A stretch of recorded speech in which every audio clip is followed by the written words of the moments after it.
Hello, Bill. Hey, blessed morning. How are you? Oh, doing good. A little tiring.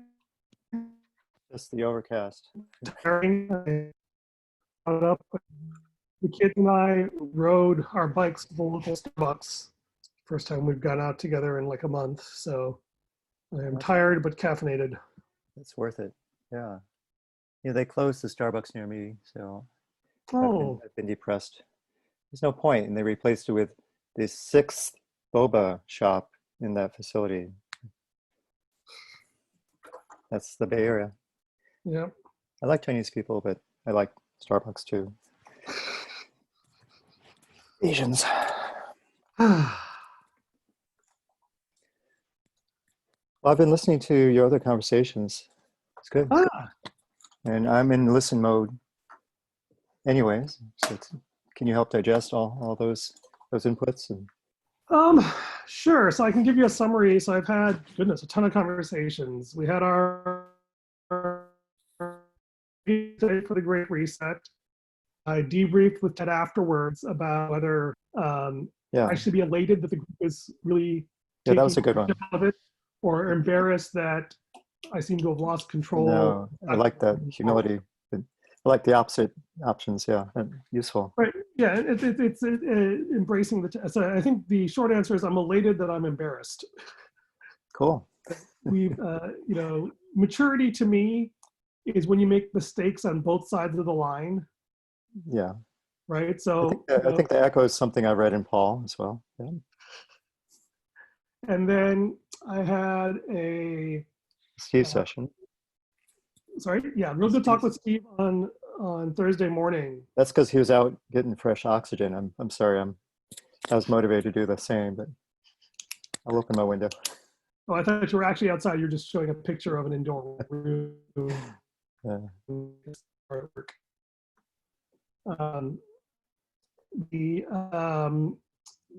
The best metaphor he had is that we need to make sure that we are sharpening our swords and not denting them by banging at each other.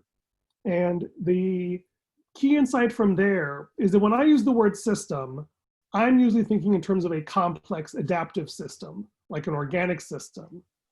But when he hears the word system, he thinks of a formal system of rules and regulations. Yeah, and that's when he said, well, and we're dealing with people, and that's a lot of unknowns. And so I thought there's a lot of good cross-educating in that discussion, which was healthy. Yes. I like that. And I think so it was really good at surfacing stuff, but not necessarily good at resolving things. And so the phrase that we've been converging on, which I think you've seen, is this idea of relational practices. Yeah, it's good. That's really what I mean. It's not a rigid system that we trust in or worship in place of relationships. It is an organic system that we are a part of. And the interesting other conversation I had is with the other Ernest Bruce, who was a technical writer at Apple. And God kind of threw him into my life a year ago. And he's passionate about fixing everything, but more humane internet, more humane civilization. So he's coming from a different perspective, but there's a lot of overlap. And so we've been having a dialogue about this. And it occurred to me that, actually the technique I am playing with is this idea of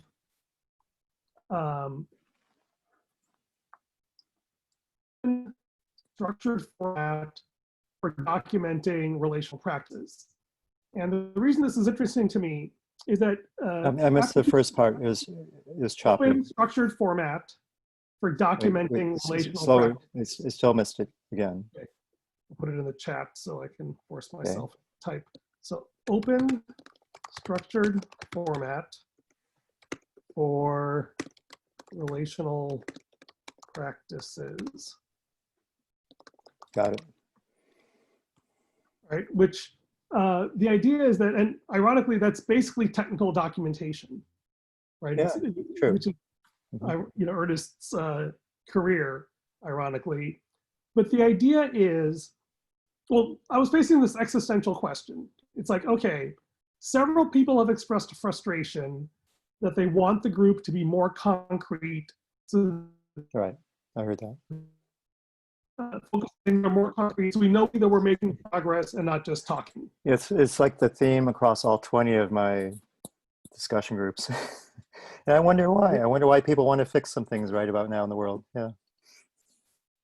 And what's interesting to me, which I thought was so beautiful about Tuesday, is that we actually don't have an easy fallback.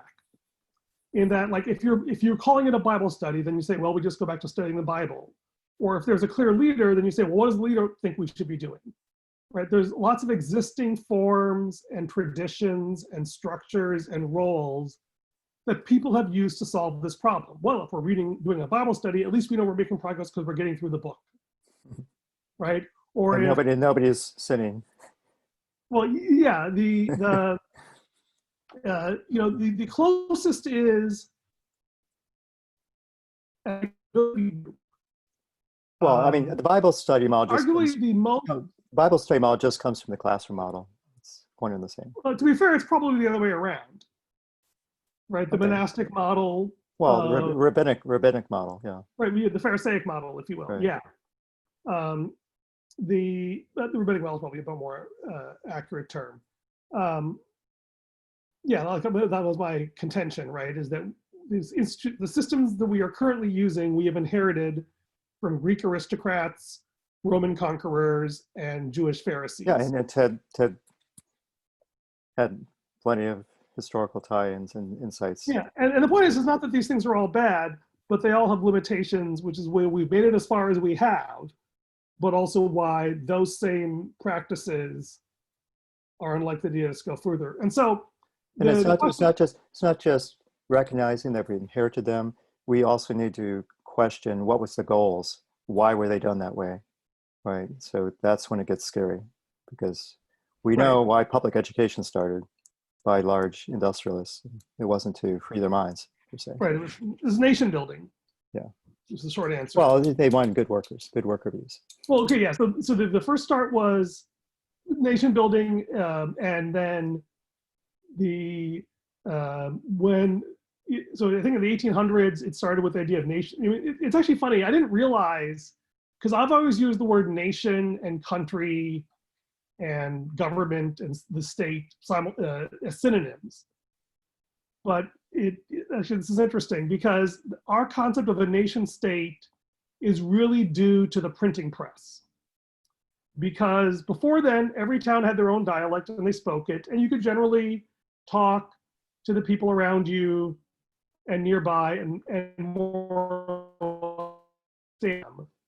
And there was the elite languages like Latin for learning and the church or whatever, but that didn't really affect ordinary life.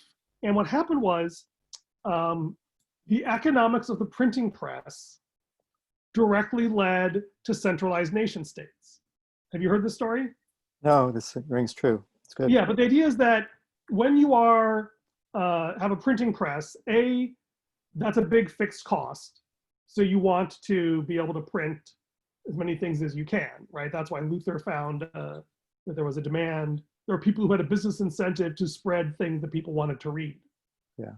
The second thing is that setting up a print run is a tedious process. Oh yeah, it used to be really bad. The more you can leverage that upfront fixed cost and low marginal cost, the more profitable your business is. So there was a huge business incentive to print in the most common or highest status dialect in our region, and then let's push that version out to everyone else who has a chance of reading it, so that we can amortize our fixed costs over the largest customer base. Right. And that led directly to the standardization of language, the way TV kind of led to the standardization of accents. Yeah. I mean, this echoes the unification of China once they had a common script. They didn't have a common, pronunciation. Right? And then, frankly, once the Bible committee decided to standardize the Bible, same sort of thing. It wasn't a nation, but it was the right. Well, the official version of Christianity. Yeah. Right, yeah, the canon and then the Vulgate. And, yeah, so anyway, it was just fascinating realizing was the economic, and then Mm-hmm. that was why Hey, people started thinking about self. hey, bingo, incentive. Okay, let's go. Incentive. Yeah. The great incentive, Yeah. the great Oh man, incentive that'd be great debate. if someone put The great together a. incentive debate. Good. Yeah. So anyway, the interesting question is that okay, that's why we have nation states. It's also why we have tribes in America today, right? Is that if you can pitch the same message to a larger population, your business model works way better, right? And so Oh the yeah. you know Economies of scale pertains to everything that I know of. right but importantly, the greater the ratio between fixed cost and marginal cost, the stronger the incentive to scale. So if you can do the exact same version of a newspaper around the world, it's way more powerful than having the New York Times Chicago edition, the New York Times, whatever. The less and it's anyway. Yeah. So I mean, the like we see it with Facebook and Google offering free internet access around the world to third right, world and nations. it's Yeah. really fascinating how I was hearing about Reliance Mhm. networks in India. Yeah. He has pulled off as a for-profit open business model what Mark Zuckerberg and Mark Andreessen simply assumed it had to be done as a top-down Yeah. That's pretty smart. advertising model. And that was and the way he did that, interestingly enough, is by the same thing. Is he realized that if he skipped the first 3 generations of internet and built everything on a 4th generation network, Right. then he could provide dirt cheap internet access Well, to he took practically the everybody. he took a page out of the playbook in China. China skipped the first expensive generations of mobile. Right, and that's the interesting thing is that if you can, getting on a different cost curve with a different improvement curve is basically the essence of disruptive technology. Right. That's a good definition. Right. Oh, well, it works for sure. Yeah. Yeah. So anyway, the bringing it back to the personal crisis was that okay, I feel an obligation to ensure that this group is making progress in a way that other people value. Mm-hmm. And I feel like that's on me. That is, I'm the one who invited people to do this. Right. But the traditional forms for doing that, I've spent the last, 3.5 seasons critiquing. So, but as I told Steve, there's a saying that, engineers are always happy when they find they can build a solution. Scientists are happy when they discover nobody has solved this problem before, because then they get to experiment and come up with a better solution. And so I fastened on this idea of relational practices. And then I said, oh, so in order for this to work, I basically have to document. I don't want to point people to me and say, trust me, right? That is the very thing that I'm trying to avoid. And yet I have to get them to go along with me in some sense, or we just degenerate into chaos. And so what I really want is to be able to point to something and say, hey, don't follow me. Let us together follow this practice and see if we can get enrollment. Yeah. Can I nickname this project The Way?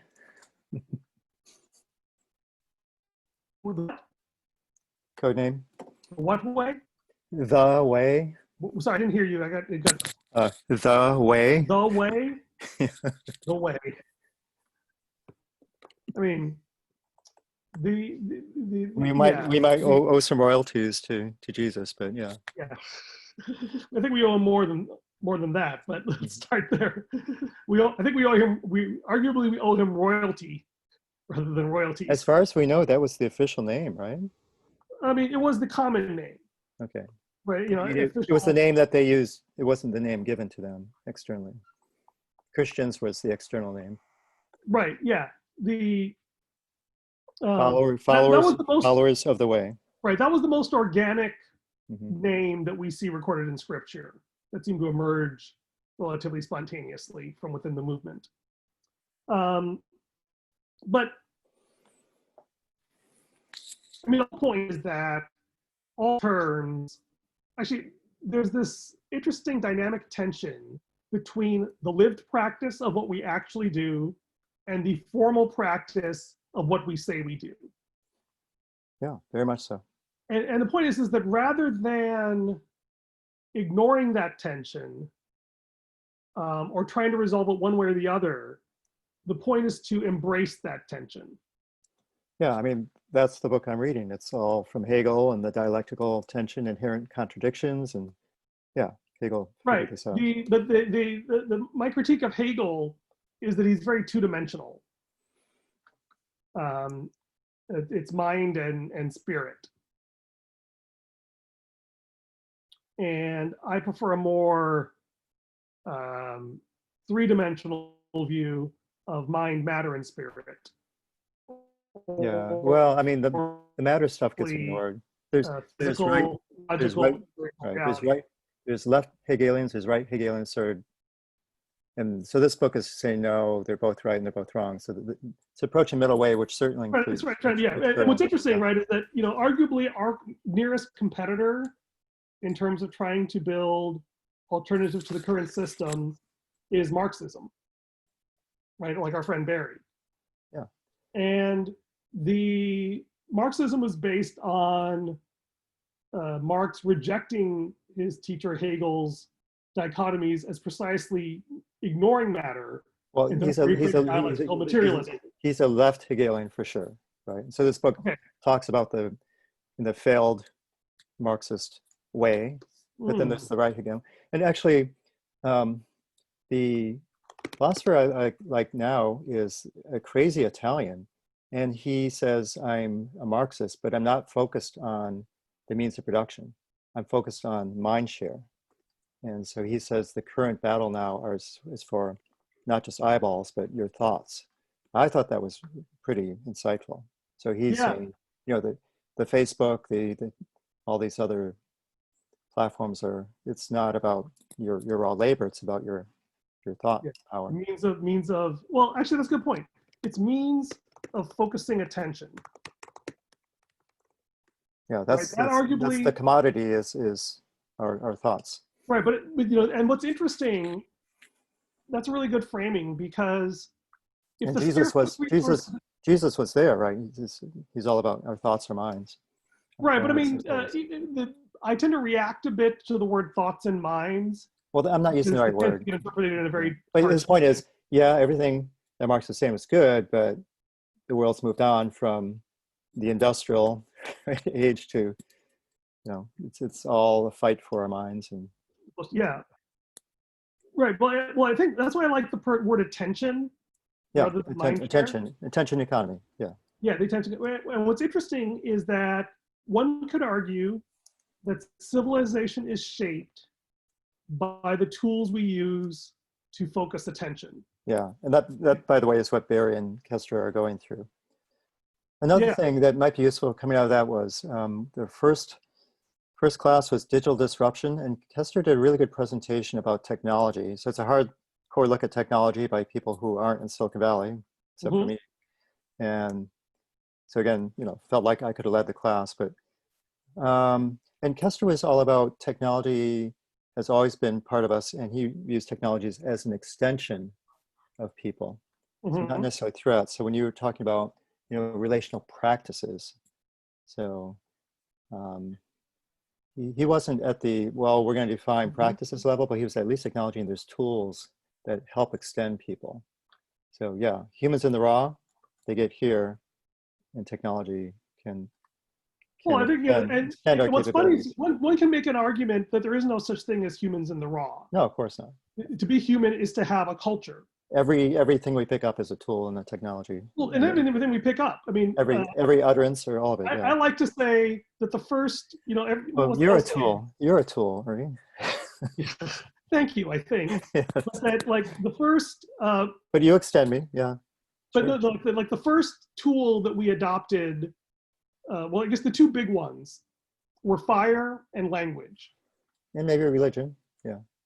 Yeah, and the gods. But I think that religion and language probably co-evolve if you want to take the maybe like if you saw a solar eclipse, you might be thinking, wow, there's something up there doing some weird stuff. It's stuff. interesting. Like I can imagine, you know how every generation blames technology for the destruction of the young.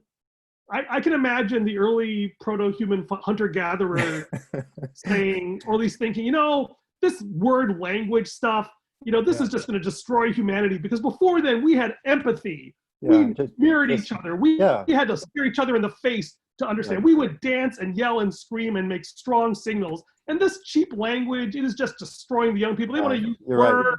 They want to say things. And they just want to listen. They don't want to look at people and actually understand their feelings and emotions. It's going to be the end of us. And the same thing happened with Gutenberg's printing press, with radio, with TV. And the thing is that Facebook, they're kind of right. Yeah. So that's negative. Let's be positive. This is my angry boy. Like words is one little removed too far already, but actually that kind of gives me full circle. That's ridiculous. Our core dynamic of being human is mimesis, right? Yeah. And so the question is, if we talk to people about changing society, then they're going to mimic us and just talk, right? And like if we want to actually make the world a better place, then we need to make ourselves. I mean, the Michael Jackson song, or I prefer the Lego Batman mantra. If you want to make the world a better place, then look at yourself and make a change. And to just close the loop, it's like I realized, okay, so what I want to do. Didn't Obama riff on that too? I'm sure lots of people have. Be the change you want to see. Yeah, I think Gandhi gets a lot of the credit for originally coining that too. or the phrase. But it's like, okay, I want our group to help to work with me to define a set of practices for how we can work together to accomplish our shared purpose.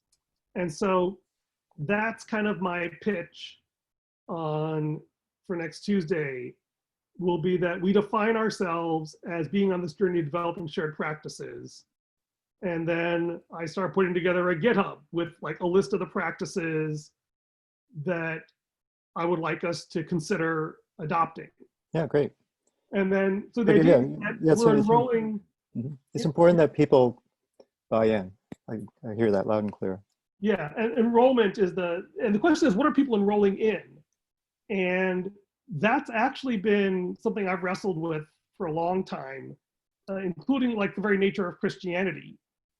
Like, what exactly are we enrolling in? And are we enrolling in a Pharisaic and masters? Are we enrolling in something like a monastic community? Are we enrolling in a educational program? And I think the thing that I want us to be enrolling in is what you would call a networked improvement community. Yeah.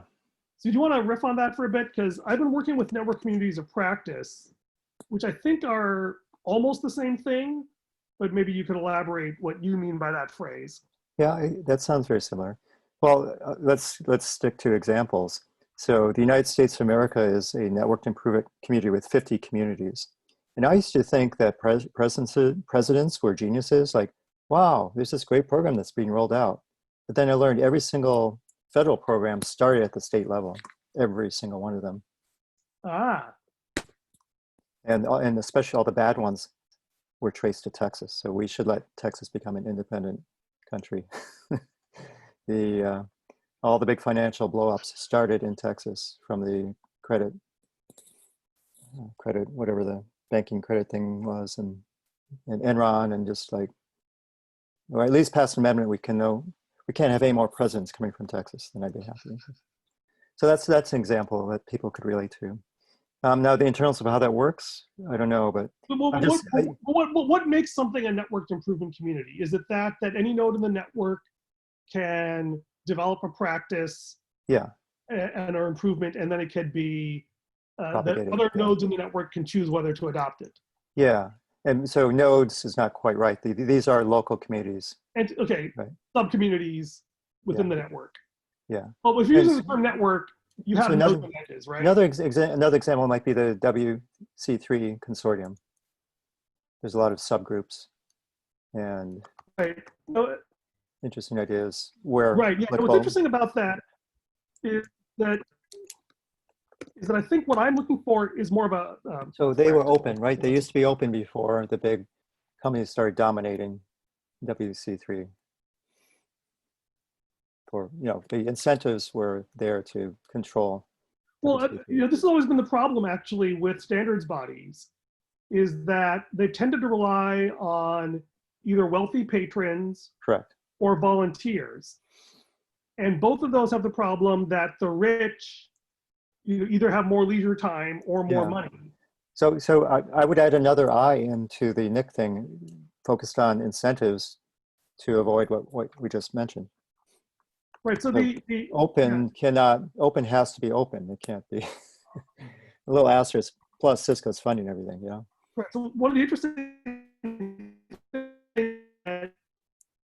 so there's two. So you want it to be open in the sense that there has to be a low barrier to entry to new participants coming in and contributing.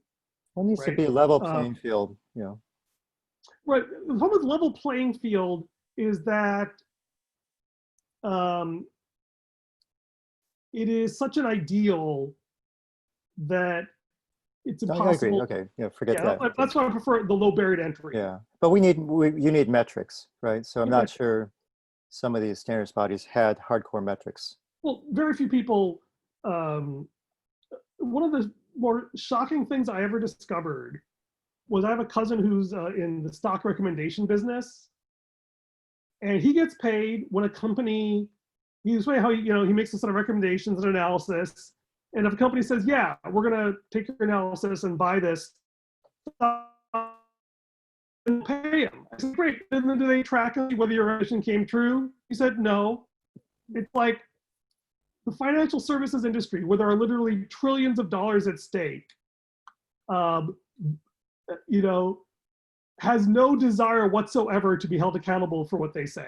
Well, no, I mean, that's an understatement. They invest 80% of the resources to make sure nobody holds their feet to the fire. So they have all sorts of ideologies about why tracking is right. And I think not a good pursuit, right?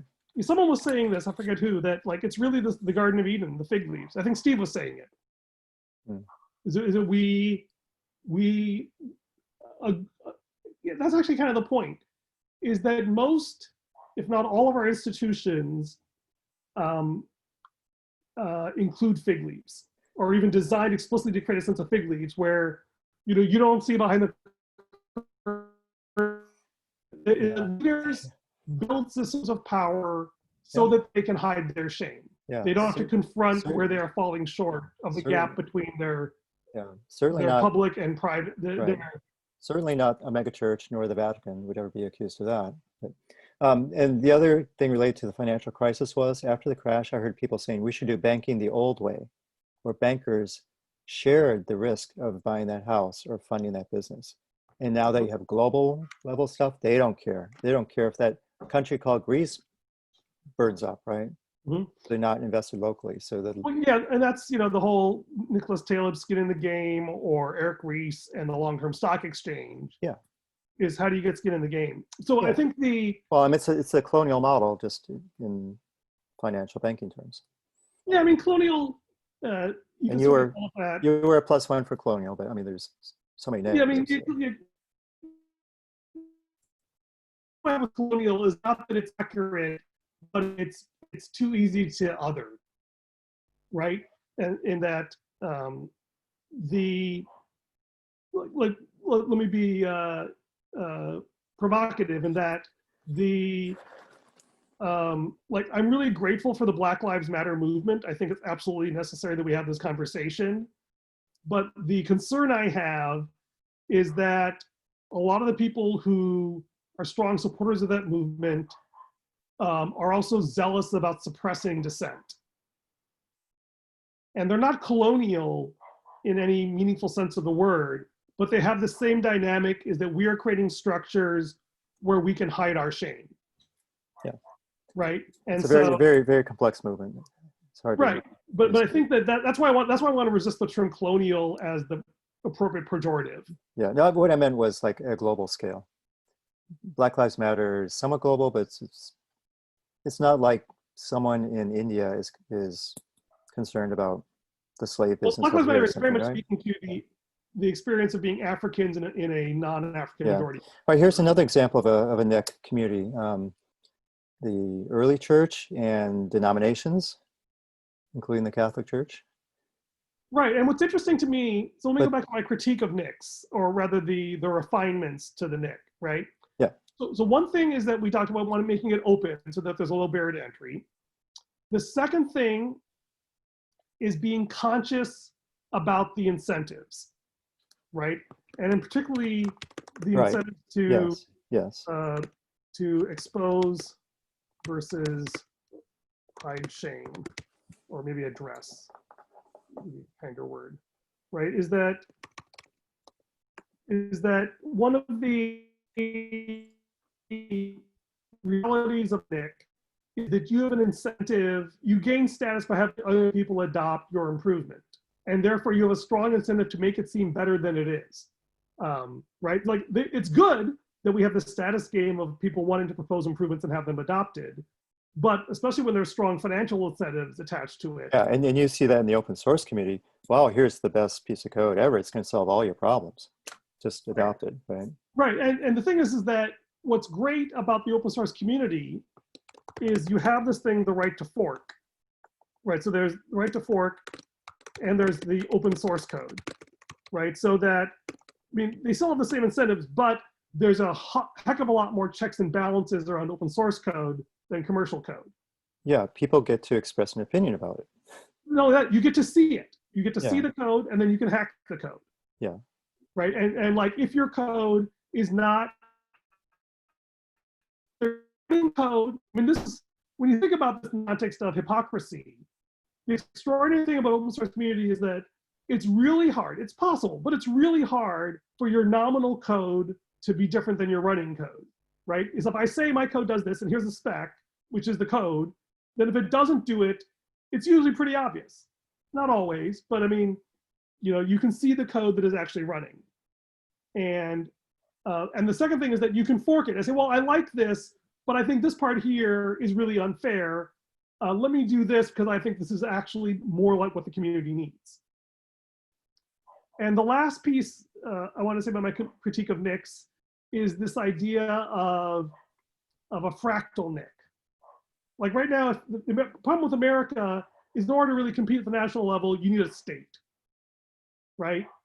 There isn't a easy way. You can kind of do it at the city level. Well, I mean, I don't think that, very different. I don't think the US competes at national level. I think Apple, Citibank, Google competes at the national level. No, sorry, if we the US doesn't make anything. I argue this with my wife constantly. She thinks the US doesn't make anything. I argue with this with my wife over and over. She thinks China actually makes things. And she sees the world as this big battle between the US. China makes things and the US doesn't make things. Well, she thinks China makes things. They don't. Governments don't make things. Huawei makes things. Well, I mean, they make laws. But, what do you mean by a thing? But these are global companies. They don't have to follow the laws. They just go offshore. They move to Singapore, that's a vast oversimplification, right? Right. No, I just think the focus is incorrect to say one nation is battling another. It's one global company battling another. Okay, so sorry. Which you're talking about, right? I mean, yes, if we're talking about purely in terms of manufactured goods, if that's what you mean by things? Well, it includes Hollywood movies and all sorts of. Okay.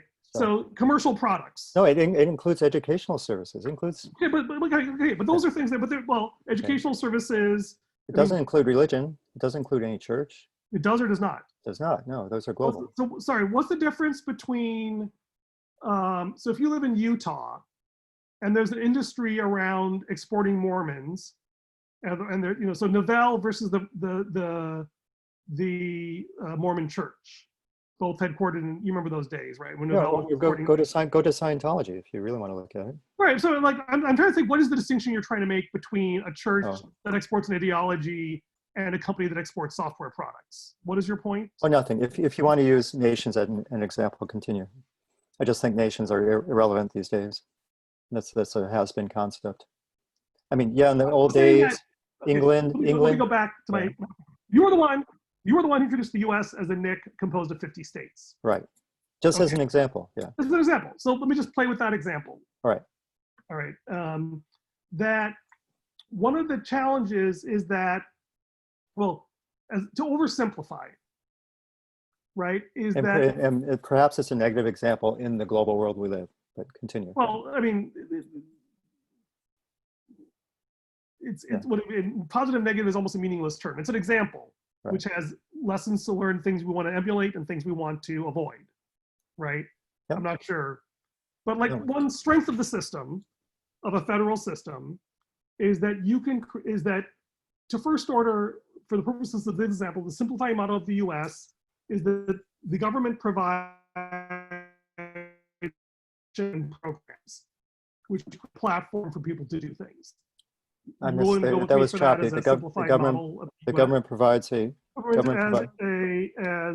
provides legislation and programs that create a platform. In theory, I mean, I'm not saying this is even I'm not saying this is a theory. This is a toy model of government just for purposes of discussion. Okay, and we'll ignore Wall Street's real power and control. But go ahead. We'll ignore that. We're just going to focus on this for now. There's all sorts of other systems, but one could argue, actually I will argue, that the way Wall Street subverts government is by trying to get them to pass legislation or institute programs that favor them at the expense of other citizens.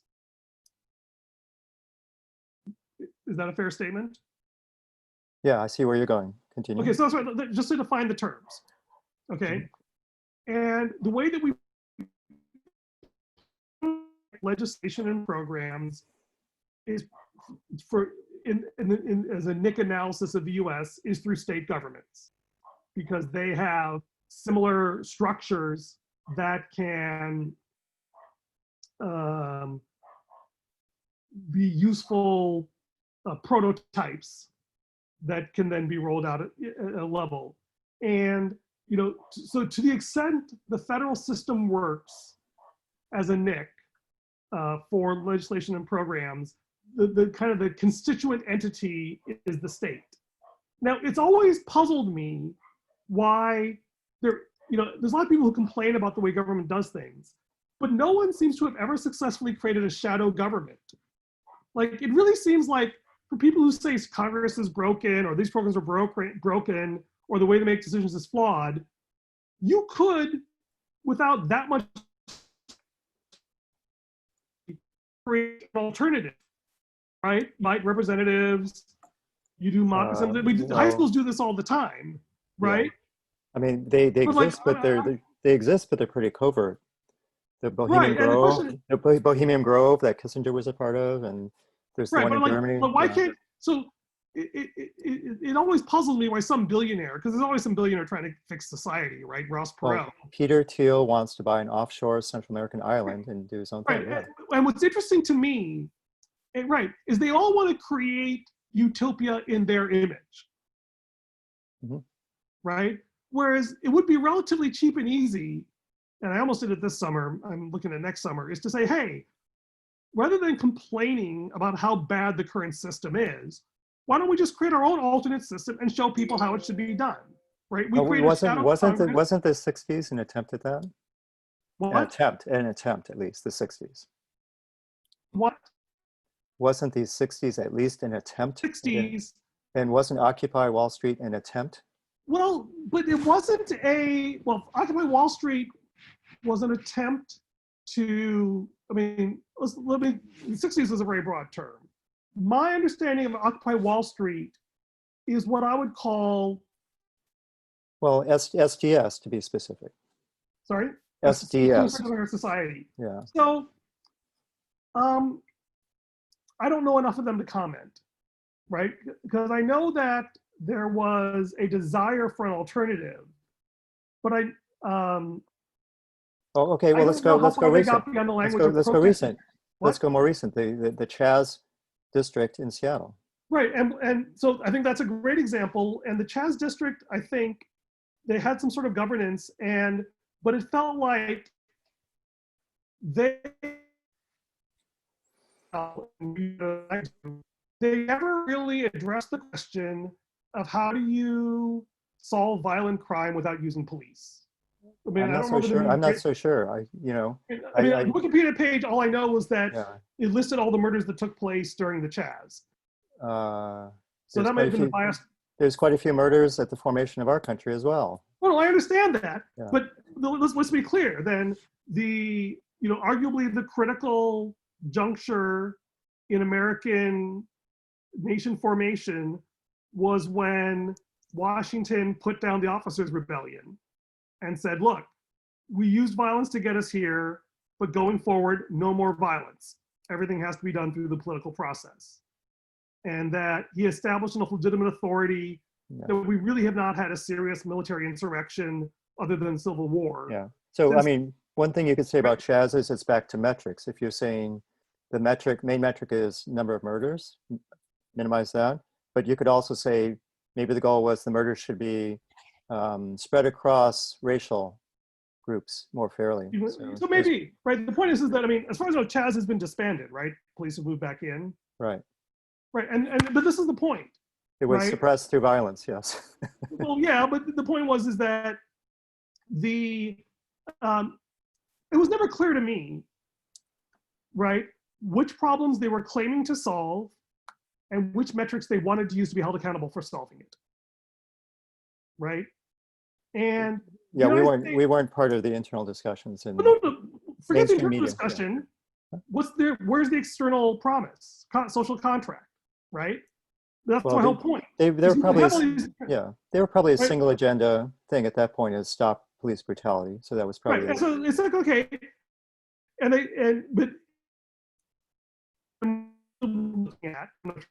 the reason one is that, okay, if you get rid of police brutality, then you in a clumsy way, then you open the door for anarchic brutality. And whether that's a fair critique, it is certainly an understandable one. And why people prefer to live often in a police state rather than, I mean, the Chinese proverb, right? Better 1,000 years of tyranny than 1 year of anarchy. Yep. And that is not an irrational or a moral choice for people to make. It may not be the right one. Yeah, and you see people choosing to join churches for the same reason. It's like, right, and so the question is that, and that's kind of I know the priests are doing funny things on the side, but at least they're keeping my kids from that certain lifestyle that I don't like. I mean, there's all sorts of toxicity with it, but I don't want to parody it or denigrate it. Right. So I mean, the parallel with hard trade-off. The parallel in the 60s was sort of a single issue thing too. Stop having my 17-year-old friends, especially my black friends, be shipped overseas to kill Asians. Yeah, but here's my question. This is the phrase I've been playing with about prototyping improved processes, right? It's okay. Critique and protest have a place, but they're basically what I would consider a childlike reaction. Yeah, but I just don't want to necessarily characterize them as a critique and protest. But let me go back to GitHub. Let me give the alternative to it. It's a bit of a pejorative label, but yeah. Well, it is intended to be, because critique and protest by itself is what I consider the duty of a child. What I want of my children when they are very small is to let me know when something is wrong, right? It's important for them to cry. Yeah, I just think mainstream media.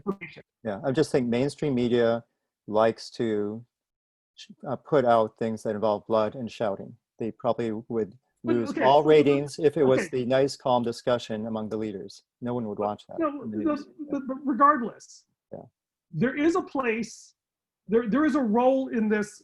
Are you okay with me using the word system, or do you prefer the term community? No, that's fine. And Okay. but I want to go back to your GitHub thing because Well, but this is the point I want to make, though, is that there's a role in the system for complaining that things don't work.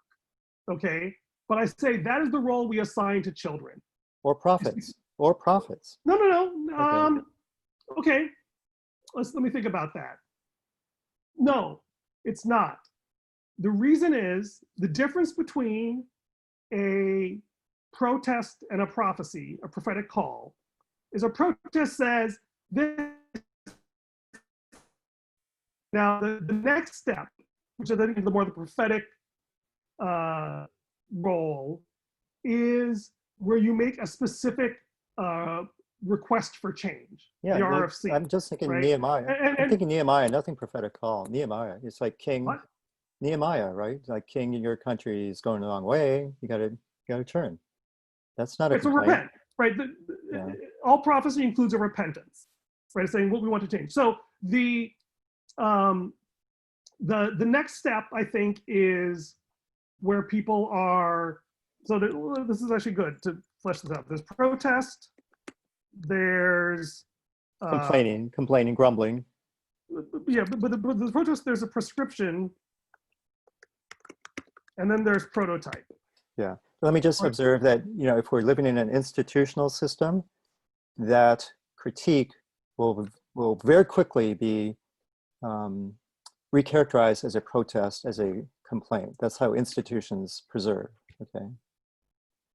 Sure, but I am proposing a hierarchy. At the base level is protest, and that's useful to say, hey, this is not working. Okay. The next step up is proposal. Right. Is to say, this is not working. We believe this will work better. Right. But the next level above that is to prototype. Is to say, let us show you how this looks like and work. I mean, my favorite example of this is Daniel. So I mean, right? I would argue Chaz was already at that third level, but they're going against institutions, vested interests, a police chief who was trained in Israel in, super scary control measures. And if you're inside the system, no one would characterize your critique as a protest. They'd say, Ernie, good idea about the iPhone, But if you're outside Apple. But I have a high bar for prototype. Okay. Yeah. So let me say, Chaz I think Chaz really did aspire to be a prototype. Okay. I really do think there were people who were genuinely serious and high-minded and totally devoted to making this a prototype community. Okay. But it was a fairly crappy prototype in that what makes a great prototype is that you're explicitly building it as a tool for learning. For learning, yes. Okay, right? that's key. And you're really working hard to make sure you have the right measures in place and the framing context. And what I think they demonstrated was that yes, they were against entrenched opposition, right? But it's like, well, yeah, that's the reality of the marketplace they have to live in. Yes. I'm not saying this to denigrate them. I'm saying that, like, okay, we have to do better. Yeah, I'm just saying if you're inside the system, you're not going to have all this pejorative labels and arrows shot in your back. I mean, look at Jesus, right? Jesus was inside the system. Back up. Yeah. So back up. I feel like you're reading a pejorative here that I'm not intending, so I want to figure out where the disconnect is. Well, I'm just saying, if you are proposing new stuff inside the system, you get a different treatment than if outside. And I think you're saying the same thing. But I mean, look at the original protester, Jesus, right?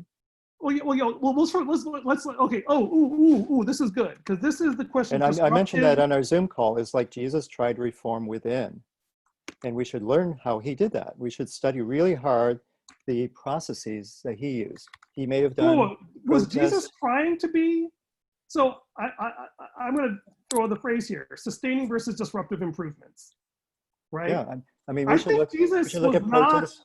We should look at protest, proposal, prototype. It's a useful framework. I like it. Right. Yeah, but I think the point that Jesus is interesting is that he was proposing a disruptive improvement. I mean, from my perspective, Jesus was trying very hard.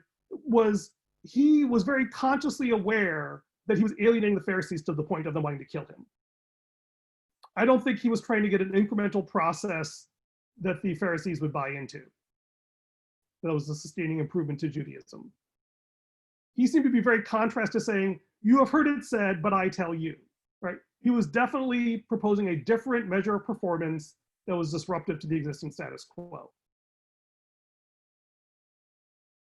Sure. Okay.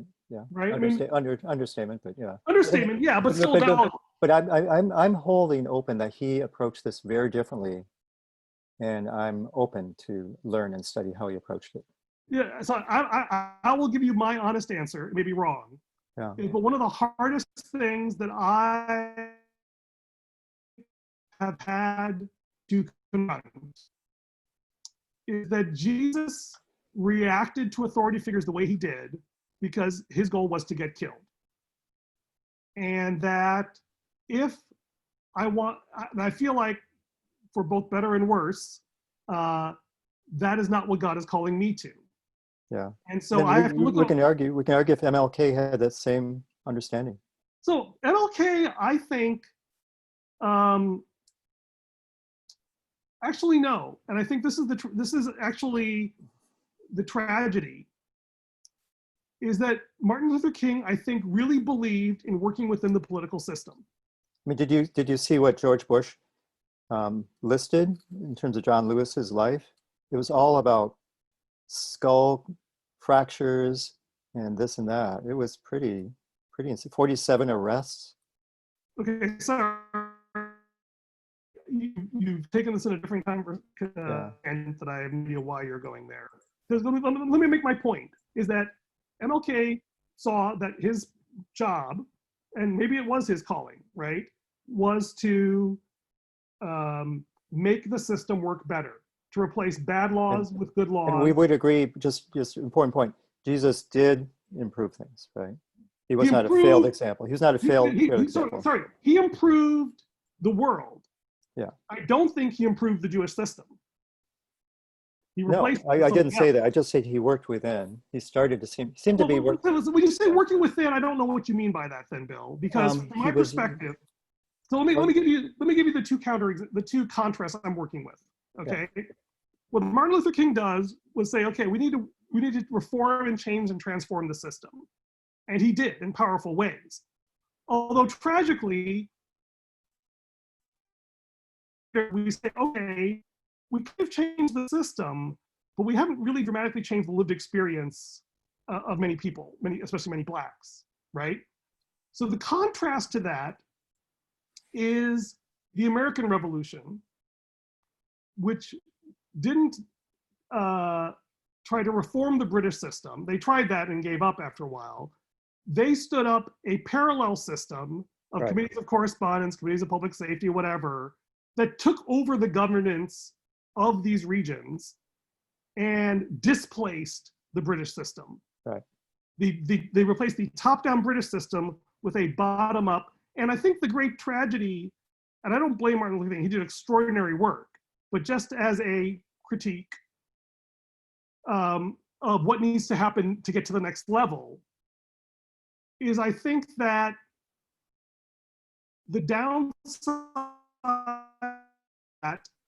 is that strengthening the existing top-down, in fact, it made the top-down system even more top-down, because it strengthened the power of the executive. Which one?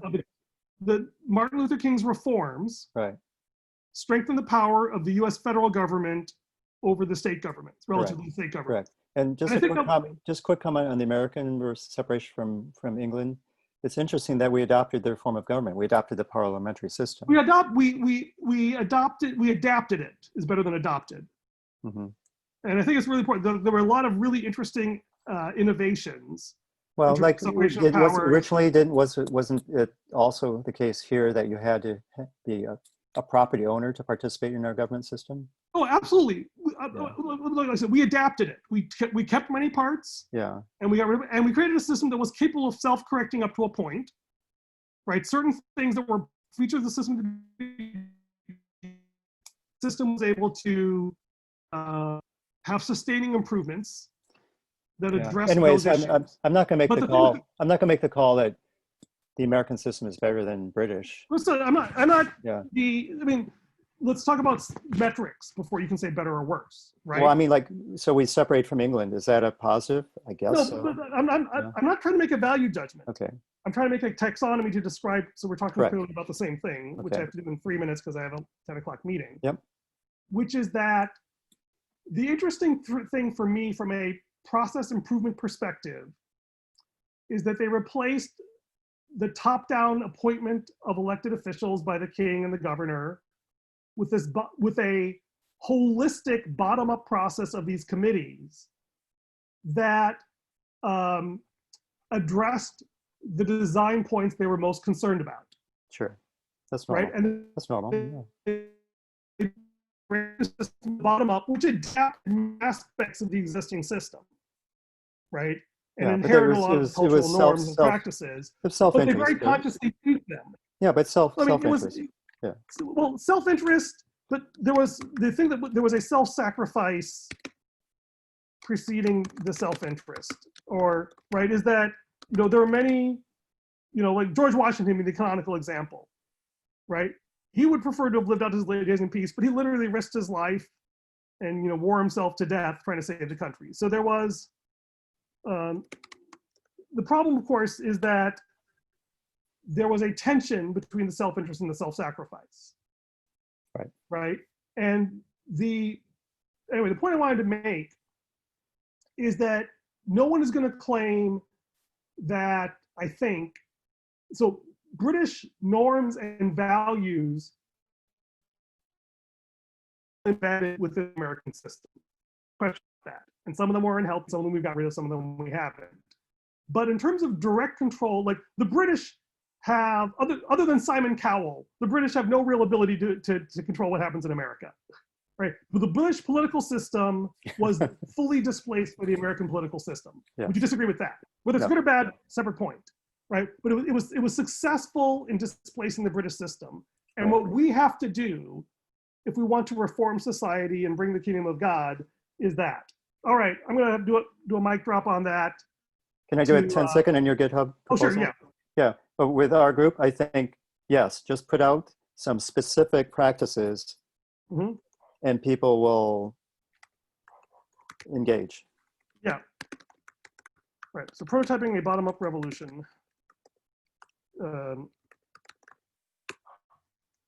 And people, so, I think people can, what I'm saying is I think people can catch the vision by looking at specific practices. We'll just try that technique. Right. You and basically struggle. What I'm going to try and propose is a meta practice. Yeah, but don't struggle with the lofty vision. Just put those practices in and. Well, yeah. Anyway, thank you. Yeah, thank you. Great. All right. Have a good meeting. All right, thank you. Bye. Bye.